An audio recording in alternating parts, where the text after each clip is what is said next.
warahmatullahi wabarakatuh. Hello students, good morning.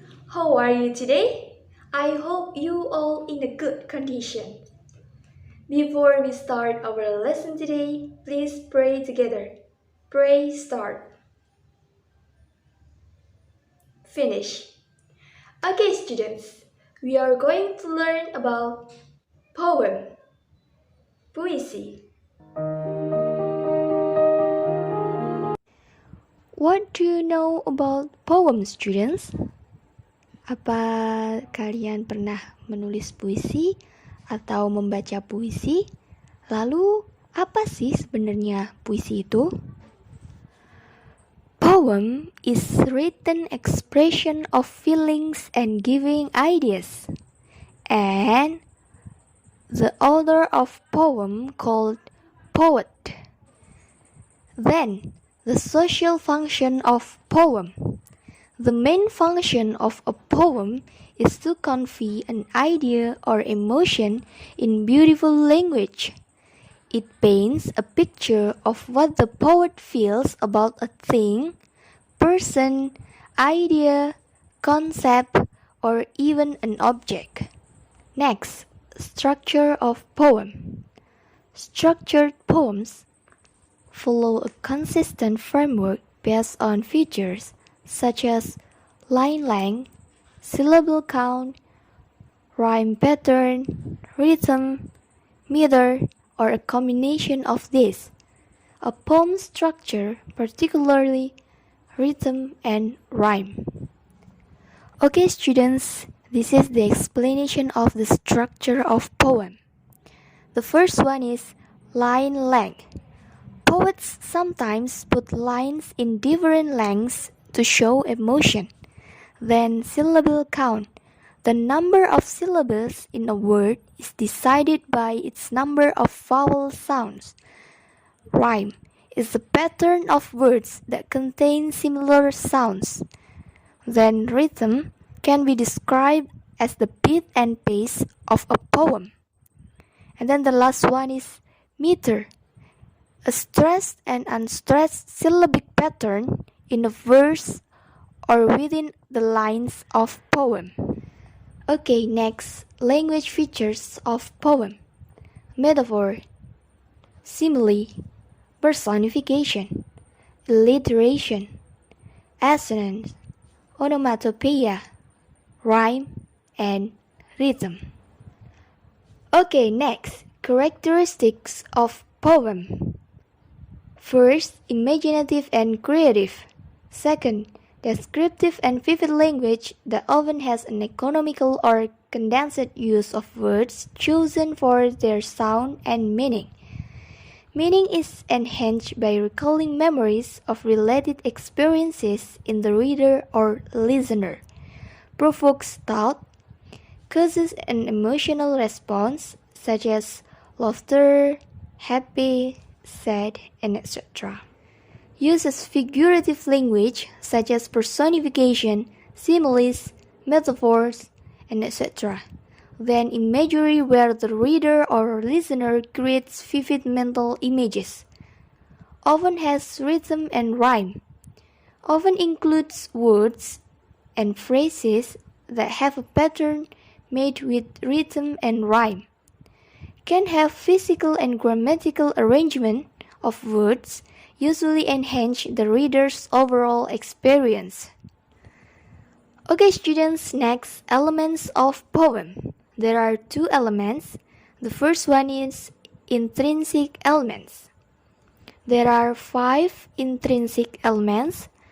First, theme. The main idea of the poem, either expressed or implied. Then, tone.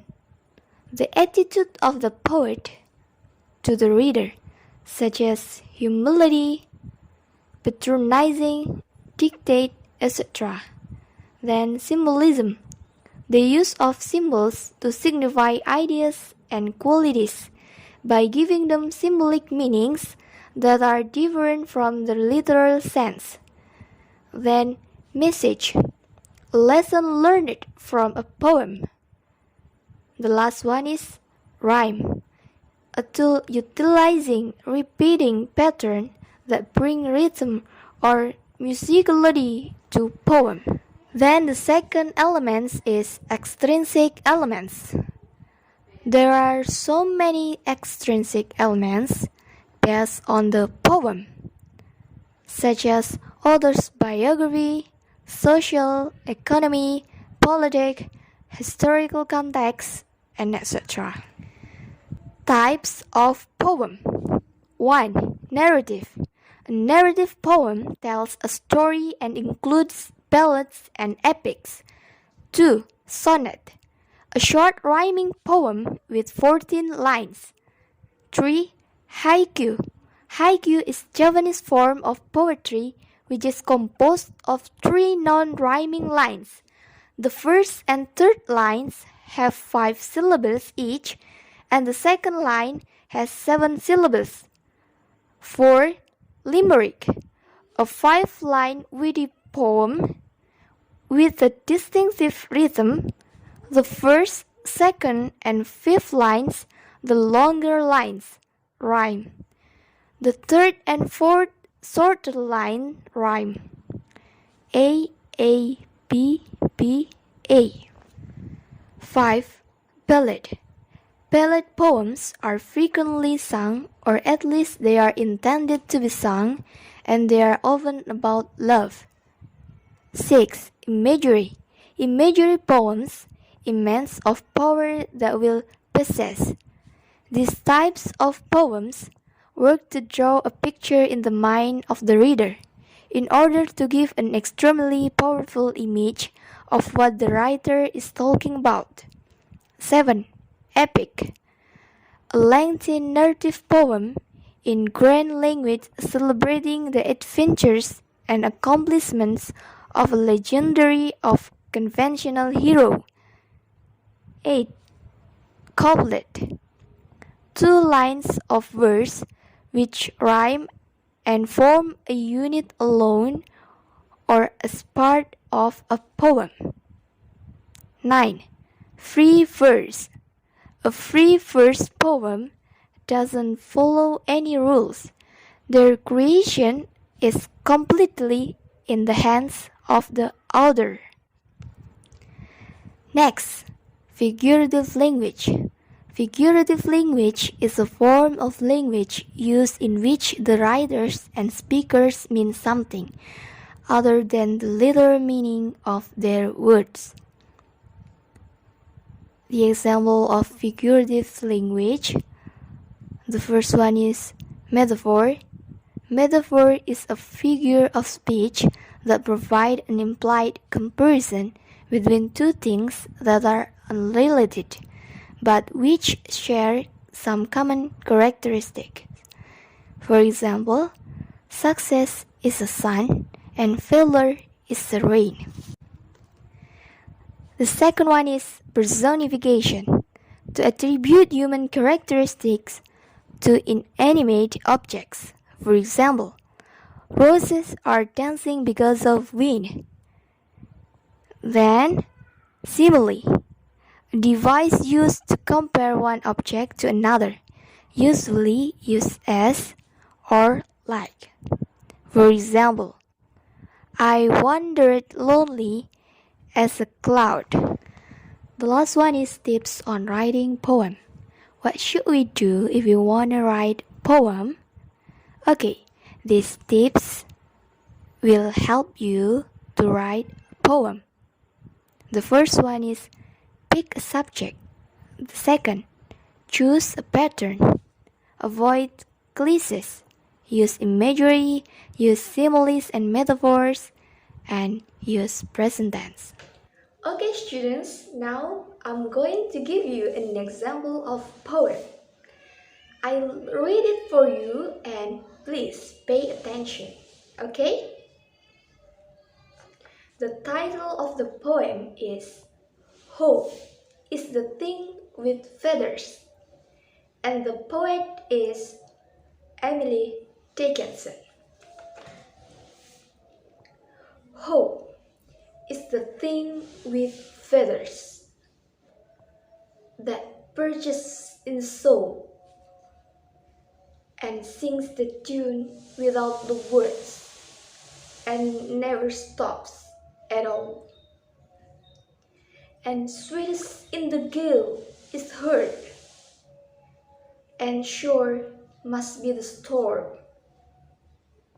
that could bash the little bird that kept so many warm.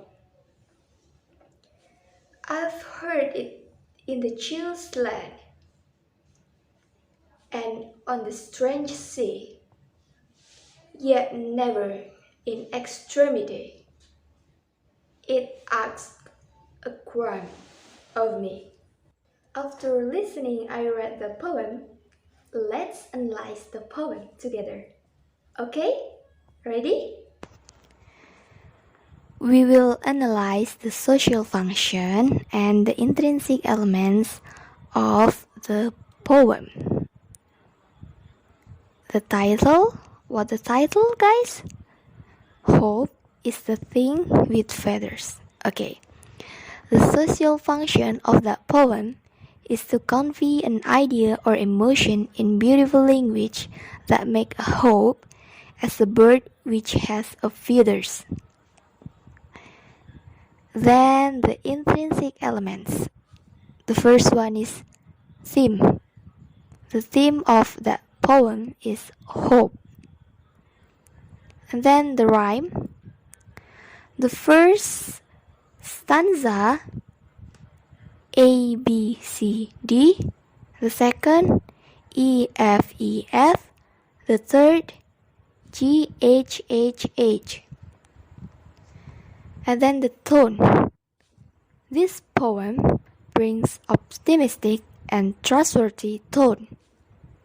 By comparing a hope to the bird, Dickinson guides the readers to believe that a hope always exists and to be optimistic in facing the hard time in life as the bird which always flies upward.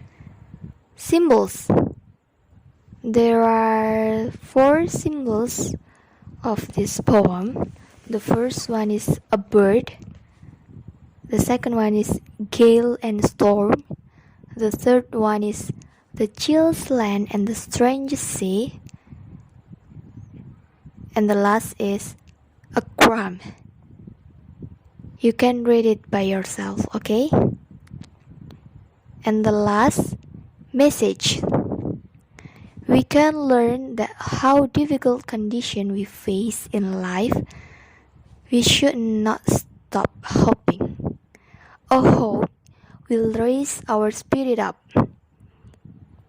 It is what keeps us going and what makes our life worth living. Okay, students, we have done analyze Hope is the Thing with Feathers by Emily Dickinson. Wait, I want to ask you, how do you feel after learning this material? Amazing? Yes, of course, amazing, because we have learned poesy. Before we finish our class today, please say Alhamdulillah together. Alhamdulillahirabbil alamin. Don't forget to study at home and don't forget to wear your mask if you want to go outside.